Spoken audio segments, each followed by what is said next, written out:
Najaf کے ایک بہت بڑے استاد تھے، پہنچی ہوئی شخصیت تھے. شاگردہ جو طالب علم تھے انہوں نے کہا جا کے اپنے استاد سے مل کے آتے ہیں. سارے نکلے، ایک بیچارہ کام پہ گیا تھا، اسے دیر ہو گئی، یہ سارے نکل گئے، وہ بیچارہ پیچھے رہ گیا. جب یہ پہنچے اس عارف باللہ کی محفل میں گئے تو انہوں نے کہا کہ وہ میرا شاگرد کہاں ہے؟ قبلہ وہ نہیں آیا.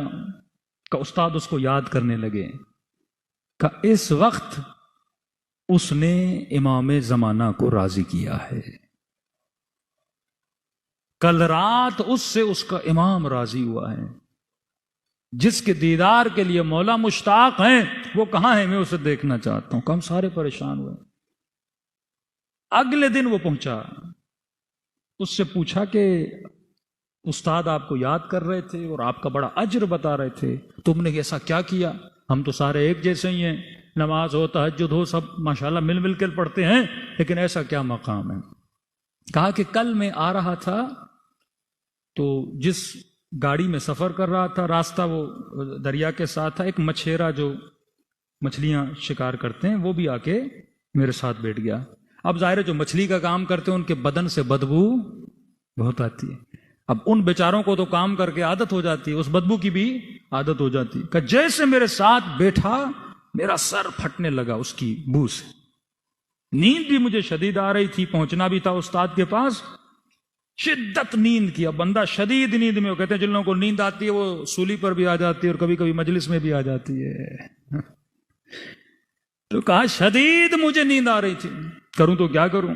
ساتھ میں یہ بیٹھا ہوا جس کے وجود سے اتنی بدبو آ رہی تھی، اور کہا اتنا بیچارہ تھکا ہوا تھا، سارے بھی بچوں کے لیے مچھلیاں پکڑنا، جانا، جال بچھانا.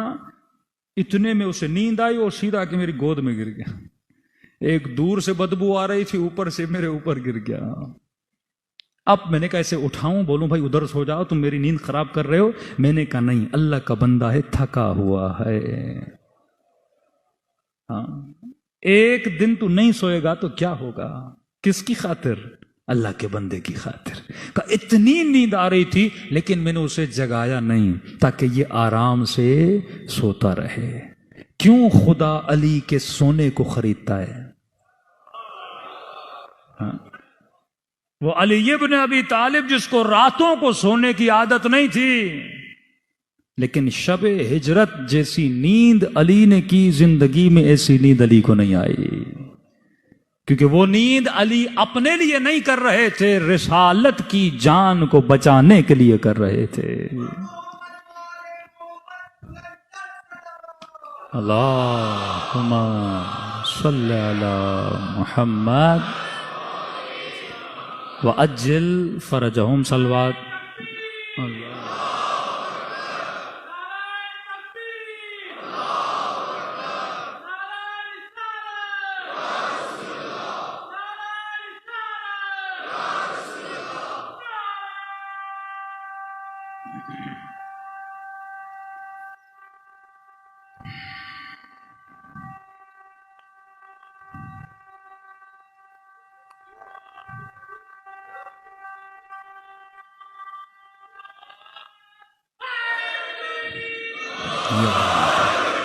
اب تصور کریں، قرآن کی آیت ہے کہ من احیاہا فکأنما احیا الناس جمیعا.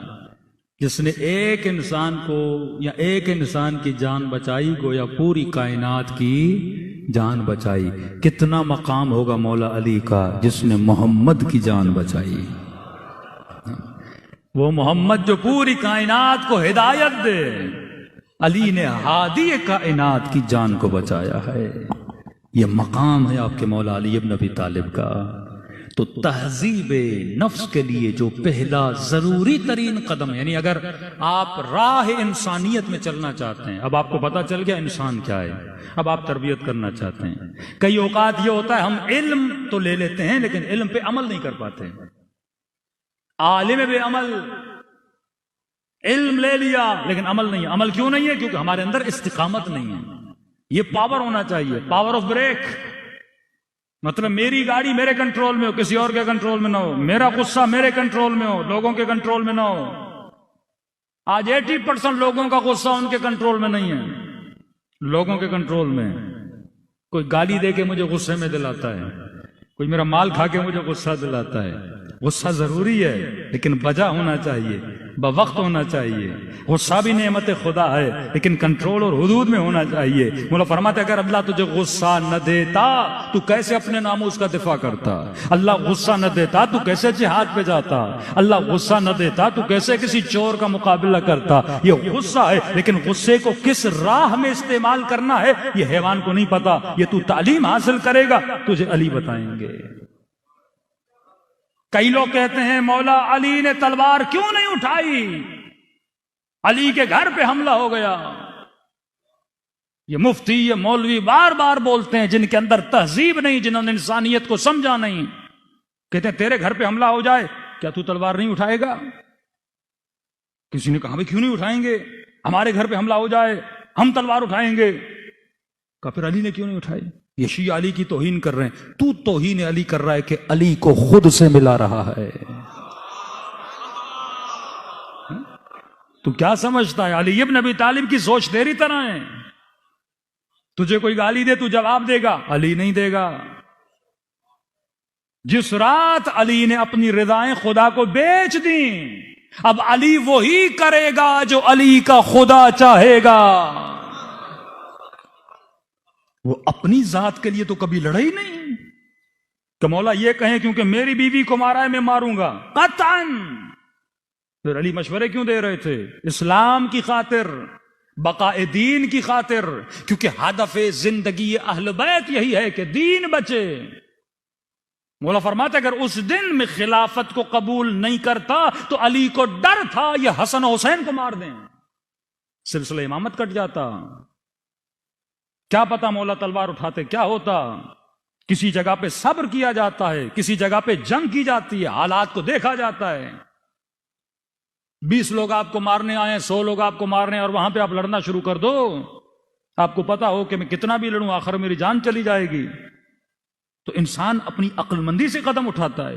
کیا اس یہودی کا واقعہ نہیں سنا جس نے جب مولا علی کے ہاتھوں میں رسیاں دیکھیں اور اس نے فوراً کہا کہ اشہد ان لا الہ الا اللہ و اشہد ان محمد رسول اللہ.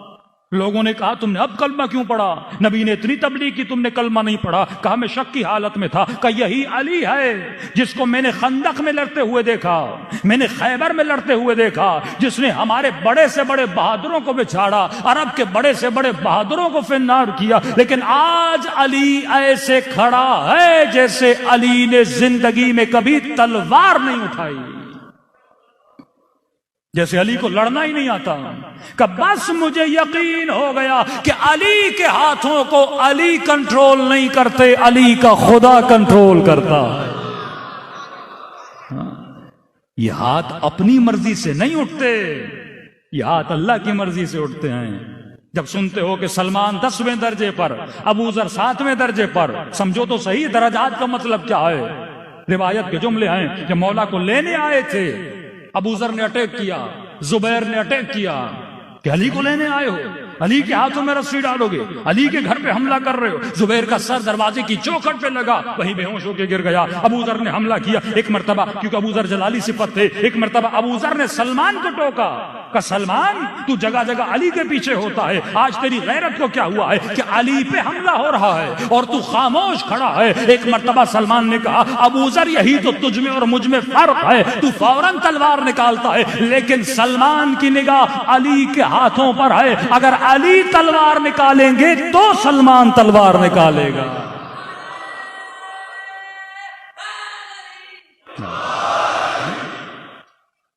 شیعہ وہ ہوتا ہے جو علی کے قدم پہ قدم رکھتا ہے, علی سے آگے نہیں نکل جاتا. کہ میری نگاہ سیرت علی پر ہے, علی صبر کریں گے تو میں صبر کروں گا, علی جنگ کریں گے تو میں جنگ کروں گا. تبھی فرمایا المؤمن قیس, مومن ہوشیار ہوتا ہے, ورنہ کیا جنگ صفین علی کے لیے جیتنا مشکل تھا. علی کے لیے جو عرب میں مہارت رکھتے تھے جنگ لڑنے کی, دنیا جانتی تھی علی جیسا نقشہ بناتے ہیں ناممکن ہے کوئی جنگ ہار جائے.